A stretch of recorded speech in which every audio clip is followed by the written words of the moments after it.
ये कहानी है हिमालय पर्वत की चोटी पर रहने वाले कुछ येटीज की, जिन्हें हिम मानव भी कहा जाता है। और ये बाकी दुनिया की नजरों से अनजान आपस में काफी खुशी से वहां रहते हैं।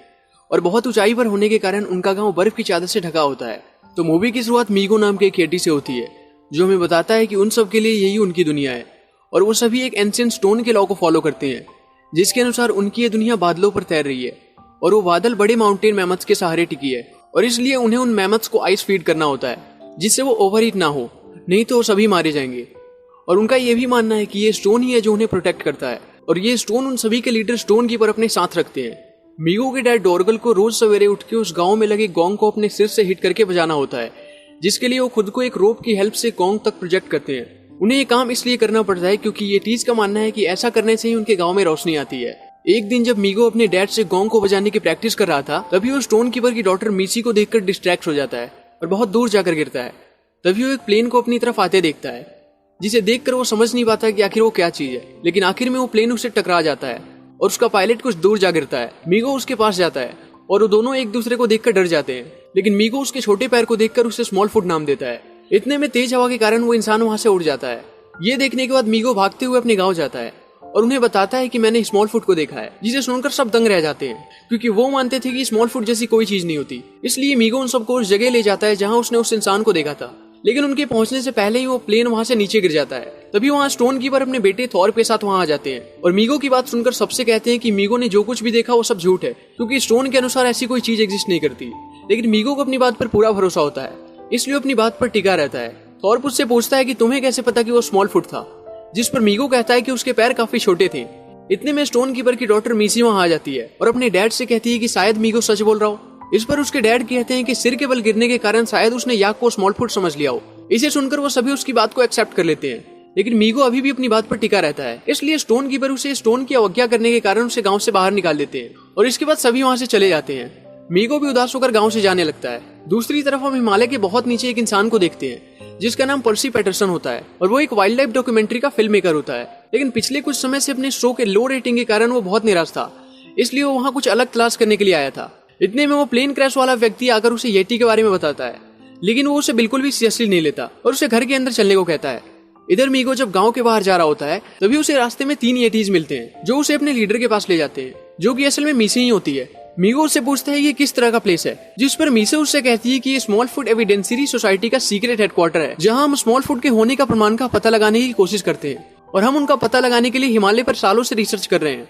लेकिन तुमने एक स्मॉल फुट को अपनी आंखों से देखा है, भले ही तुम्हारे पास उसका कोई सबूत ना हो, लेकिन रिसर्च के दौरान हमें कुछ मिला है। इसके बाद वो उसे कुछ सबूत दिखाते हैं और मीसे उससे कहती है कि हमने अभी तक उनमें से किसी को नहीं देखा, क्योंकि शायद वो हिमालय के बहुत नीचे रहते हो, इसलिए उनका पता लगाने के लिए तुम्हें नीचे जाना पड़ेगा। ये सुनकर मीगो पहले तो इनकार करता है, क्योंकि वो अपने गाँव वापस जाना चाहता था। लेकिन मीसे के बहुत समझाने के बाद मीगो नीचे जाने के लिए तैयार हो जाता है। इसके बाद वो एक रस्सी की हेल्प से उसे धीरे धीरे नीचे भेजने लगते हैं। लेकिन तभी रस्सी के अचानक टूट जाने के कारण वो बादलों से होते हुए नीचे जा गिरता है। और वहां पहुंचकर जब वो नीचे की दुनिया को देखता है तो बहुत ज्यादा खुश हो जाता है। और आगे जाने पर उसे वो क्रैश प्लेन नजर आता है, जिसके अंदर जाने पर वो फंस जाता है और वहां से फिसलते हुए वो सीधा नीचे पहुंचता है, जहां वो उस फिल्म मेकर पर्सी को देखता है, जो कि अपनी असिस्टेंट ब्रेंडा से कहता है कि ये गांव येटीज के लिए फेमस है, इसलिए हमारे व्यूअरशिप को पाने का अच्छा मौका है। और इसके बाद वो उसे एक येटी का सूट दिखाता है और उसे पहनकर येटी की तरह एक्ट करने को कहता है, जिसे वो अपने कैमरे में कैद कर लेगा और इस तरह अपने फेम को वापस पाने की कोशिश करता है। लेकिन ब्रेंडा को उसकी बात बिल्कुल पसंद नहीं आती, इसलिए वो वहां से चली जाती है। उसे ढूंढने के लिए जब वो बाहर निकलता है तो वो मीगो को देखता है, जिसे देखकर वो समझता है कि वो ब्रेंडा ही है जिसने सूट पहन रखा है, इसलिए वो अपना कैमरा निकालकर उसका वीडियो बनाने लगता है। तभी वो देखता है कि ब्रेंडा उसके सामने से जा रही होती है, जिसे देखकर वो समझ जाता है कि वो एक रियल येटी है और इसलिए वो बहुत डर जाता है। मीगो उससे बात करने की कोशिश करता है, लेकिन पर्सी को उसकी लैंग्वेज बिल्कुल भी समझ नहीं आती और वो डर कर उससे भागने लगता है और खुद के बचाव के लिए उसे गन से शूट करने की कोशिश करता है। लेकिन उल्टा उस गन से निकला एरो उससे ही जा लगता है, जिसके बाद वो बेहोश हो जाता है और मीगो उसे अपने साथ ले जाता है, जिससे वो सभी येटीज को स्मॉल फुट के होने का सबूत दे सके। लेकिन ऊपर जाते समय वो एक भयानक बर्फीली तूफान को अपनी तरफ आते देखता है, जिससे बचने के लिए वो एक केव में छुप जाता है। लेकिन तभी वो देखता है कि पर्सी ठंड के कारण बिल्कुल फ्रीज हो चुका है, इसलिए उसे बचाने के लिए आग जलाता है और आंखें खुलने पर पर्सी खुद को उस येटी के सामने इस तरह पाके अपने आप को छुड़ा लेता है और अपने लाइफ को रिस्क में डालकर उसका वीडियो बनाने लगता है और उस वीडियो को ब्रेंडा को सेंड कर देता है और उससे हेल्प के लिए टीम को भेजने को कहता है। लेकिन वीडियो पहुंचने में काफी समय था।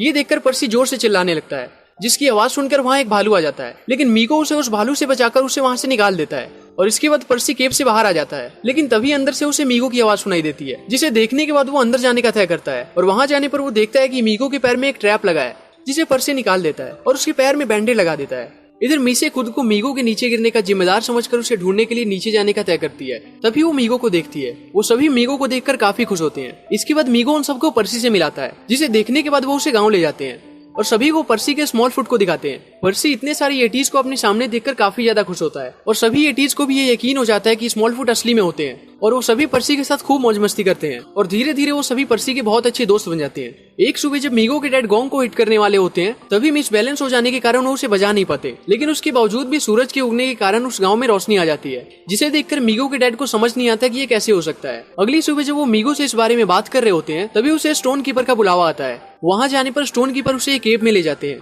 जहां वो उसे सब सच बता देते हैं कि असल में एक समय था जब सभी येटीज बादलों के नीचे ही रहा करते थे, लेकिन इंसान जो कि एक बहुत ही डेंजरस स्पीसीज है, उसने हमें अपना असली बर्ताव दिखाया। उन्होंने हम पर अपने हथियारों से हमला करना शुरू कर दिया।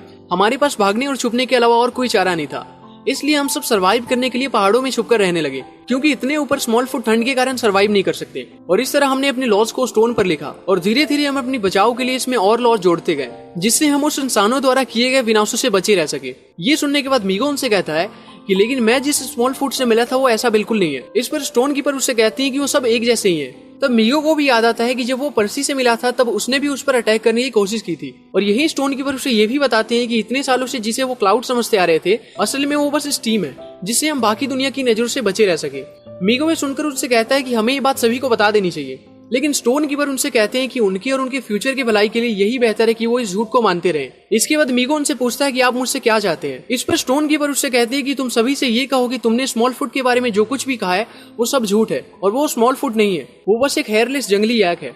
जिस पर मीगो उनकी बात मान लेता है। इधर मीसी और पर्सी एक दूसरे की लैंग्वेज समझने की कोशिश कर रहे होते हैं, तभी मीगो वहां पहुंचता है और इस दौरान पर्सी ऑक्सीजन के कारण सब कुछ भूलने लगता है और बेहोश हो जाता है। मीसे उससे कहती है कि शायद ठंड और ऑक्सीजन के कारण वो बेहोश हो गया है, इसलिए हमें इसे इसके घर ले जाना चाहिए। तभी मीगो पर्सी को अपने साथ लेकर वहां से चला जाता है और सभी को वही कहता है जो उसे स्टोन कीपर ने कहने के लिए कहा था। मीसी ये देखकर समझ नहीं पाती कि मीगो सबसे झूठ क्यों बोल रहा है, क्योंकि उसे पूरा भरोसा था कि ये कोई याक नहीं है बल्कि स्मॉल फुट ही है, और उसके तीनों दोस्त भी इस बात को नहीं मानते और वहां से चले जाते हैं। मीसे भी मीगो से गुस्सा होकर वहां से चली जाती है। अगली सुबह जब मीगो उदास बैठा होता है, तभी उसके डैड वहां आ जाते हैं और वो गोंग को बजाने ही वाला होता है। इतने में सूरज के उगने के कारण रोशनी आ जाती है और मीगो उस केव में जा पहुंचता है। वहां वो स्टोन कीपर से पर्सी के बारे में पूछता है। तभी हम देखते हैं कि मीसे उसे सबसे छुपाकर उसके घर ले जा रही होती है, इसलिए मीगो उसे बचाने के लिए नीचे जाने का फैसला करता है। जाते समय वो मीसी के दोस्तों को भी अपने साथ चलने को कहता है, लेकिन वो उससे नाराज थे, इसलिए उसके साथ जाने से मना कर देते हैं और मीगो अकेले ही नीचे कूद जाता है। लेकिन इसके बाद मीसी के दोस्त भी उसे बचाने के लिए एक एक करके नीचे कूद जाते हैं। इधर मीसे भी पर्सी को नीचे पहुंचा देती है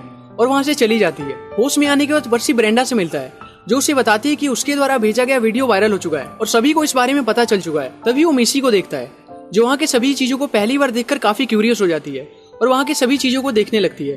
तभी वहाँ कुछ पुलिस वाले आ जाते हैं और उसे अपनी बचाव के लिए उन पर हमला करना पड़ता है। भागते समय वो मीगो और अपने दोस्तों से मिलती है और मीगो उससे कहता है कि वो सभी एक टेरिबल क्रीचर हैं, इसलिए उन्होंने तुम्हें पकड़ने की कोशिश की। तभी उन्हें एक तस्वीर नजर आती है, जिसे देखकर वो समझ जाते हैं कि असल में वो सभी भी उन्हें मॉन्स्टर ही समझते थे, इसलिए उन्होंने अपनी बचाव के लिए उन पर हमला किया था। इस बीच कुछ पुलिस वाले वहां पहुंच जाते हैं, लेकिन तब तक वो वहां से जा चुके थे। लेकिन भागते हुए उन्हें कुछ पुलिस वाले देख लेते हैं और उनके पीछे आने लगते हैं। इधर पर्सी भी उन्हें बचाने के लिए उनका पीछा करने लगता है। तभी भागते हुए वो एक प्लेन की नजर में आ जाते हैं, लेकिन होम कीपर उन्हें बचा लेते हैं। लेकिन इतने में कुछ पुलिस वाले उनका पीछा करते हुए उनकी तरफ आने लगते हैं, इसलिए मीगो उनका ध्यान भटकाने की कोशिश करता है और भागते हुए वो पर्सी से मिलता है, जो उसे एक एरो की मदद से बेहोश कर देता है। इधर वो पुलिस वाले मीगो को पकड़ लेते हैं, लेकिन मास्क हटाने पर वो देखते हैं कि असल में वो पर्सी ही होता है और वो ये क्लेम करता है कि जिस येटी को उन्होंने देखा था वो खुद ही था, इसलिए पुलिस उसे फेक पब्लिसिटी स्टंट के जुर्म में गिरफ्तार कर लेती है। इधर मीगो जैसे तैसे उन तक पहुंच जाता है और उन्हें बताता है कि असल में वो सभी बुरे नहीं है और उसने उसे बचाने के लिए शूट किया था। इसके बाद वो सभी अपने गाँव पहुंचते हैं, जहाँ स्टोन कीपर सभी को सारी सच्चाई बता देते हैं। मीगो उनसे कहता है कि हम सोचते हैं कि वो मॉन्स्टर है और वो हमें मॉन्स्टर समझते हैं। अगर ऐसा ही रहा तो हमें हमेशा एक दूसरे से छुप के रहना पड़ेगा, इसलिए हमें उनसे बात करना चाहिए। ये सुनकर सभी उसकी बात पर एग्री करते हैं और साथ में नीचे पहुंचते हैं, जहां उन्हें देखते ही फिर से पुलिस वाले घेर लेते हैं। लेकिन पर्सी और ब्रेंडा उन्हें ये समझाने की कोशिश करते हैं कि वो सभी बहुत अच्छे हैं, जिसके बाद वो सभी उन्हें खुशी खुशी एक्सेप्ट कर लेते हैं और इसी के साथ ये मूवी यही एंड हो जाती है। तो गाइस, अगर आपको वीडियो पसंद आया हो तो प्लीज इस चैनल को सब्सक्राइब करें और कोई फीडबैक या सजेशन हो तो कमेंट करें।